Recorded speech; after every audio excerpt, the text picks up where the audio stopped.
میں ملنا چاہ رہا تھا جو بڑی سیاسی جماعتوں کے ان افراد سے جنہوں نے اس ملک کا معاشی ویژن دینا ہے، کیونکہ اسی پر یہ ساری گفتگو ہونی ہے۔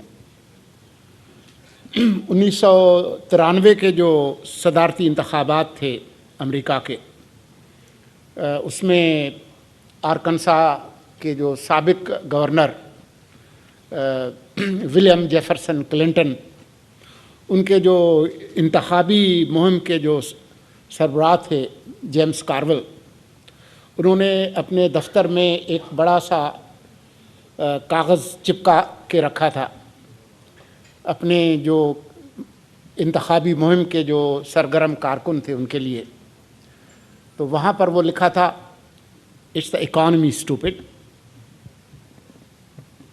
یہ ساری جو جنگ ہے وہ معیشت کی ہے اور اقتصادیات کی ہے۔ سیاست جو کہ ہمارا قومی مشغلہ بن گیا ہے آج کل، کیونکہ تفریح کے باقی ذرائع جو ہے وہ شاید اپنا کردار ادا نہیں کر پا رہے، لیکن سیاست بھی معیشت اور معاشی مفادات کا مرتکز اظہار ہے۔ It's a concentrated reflection of economics and the economic relations. تو آج پاکستان جہاں کھڑا ہے، ابھی میں یہاں آنے سے چند منٹ پہلے میری گفتگو ہو رہی تھی ایک نوجوان صحافی سے جن کا نام شہباز رانا ہے، تو میں ان سے یہی پوچھ رہا تھا کہ جی کیا چیزیں ہیں، کچھ فیکٹس فگرس۔ پچھلے سال جو ٹیکس اور نان ٹیکس ریونیو جو ہم نے اکٹھا کیا تھا وہ اتنا بھی نہیں تھا کہ ہم جو پرنسپل اماؤنٹ اور جو انٹرسٹ جو ہم نے سالانہ دینا ہے وہ پوری کر سکیں۔ تو پھر پوری جو وفاقی سرکار ہے وہ ہم نے قرضوں پہ ہی چلائی ہے۔ تو ہم اپنی تمام جو ضروریات ہیں وہ اگر قرضوں پہ ہی کریں گے اور ان کو لینے کے لیے مزید قرضے لیں گے تو ہم اپنے ملک کی جو معاشی بنیادیں ہیں اس کو کھوکھلا کر رہے ہیں۔ تو ضرورت اس بات کی ہے کہ ہماری جو سیاسی جماعتیں ہیں وہ اس گڑھے سے نکلنے کا کوئی ویژن دیں۔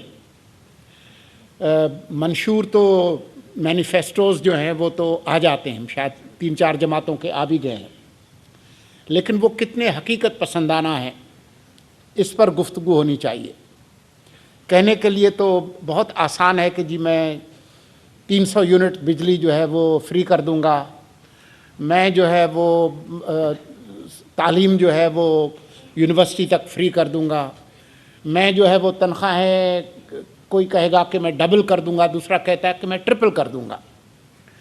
Talk is cheap. تو یہ جو چیپ ٹاک ہے وہ ہمارے مسائل کا حل نہیں ہے۔ مطلب آپ سے بہتر کس کو معلوم ہے، ہمارے بہت اچھے دوست یہاں بیٹھے ہیں، کہ کتنے ہزار ارب روپے ہمارے ریئل اسٹیٹ میں، ریٹیل میں اور ہول سیل میں ٹیکس ایویژن ہوتی ہے۔ جو ایف بی آر کے جو کارنامے ہیں اور جو ٹیکس ریفارم ہے وہ اپنی جگہ ہے، جو پلفریج ہے وہ اپنی جگہ ہے، لیکن یہ بڑے سیکٹرز ہیں آپ کے اکانومی کے۔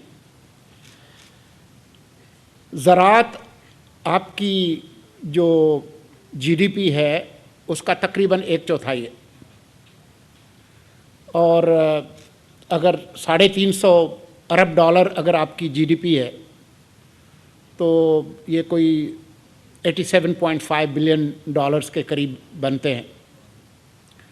شہباز رانا آپ کو بتائیں گے کہ پچھلے سال 4 صوبوں سے جو زرعی انکم ٹیکس جو جمع ہوا تھا وہ کتنا تھا؟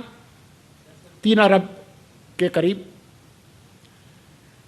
یہ جس سیکٹر کی ویلیو کوئی 26,000 ارب روپے کے قریب ہے، وہاں آپ کا جو پورے ملک کا جو زرعی انکم ٹیکس ہے اگر وہ 3 ارب کے قریب جمع ہوا تو وہ آپ کے ٹوٹل جو انکم ٹیکس ہے اس کا کتنا بنتا ہے. جو ملازمین ہیں انہوں نے کتنا ٹیکس دیا, وہ شاید ایکسپورٹر سے زیادہ دیا. ایسا ہی ہے شہباز؟ یہ آپ کے حالات ہیں اکانومی کے. اور چیزوں کو چھوڑ دیں, آبادی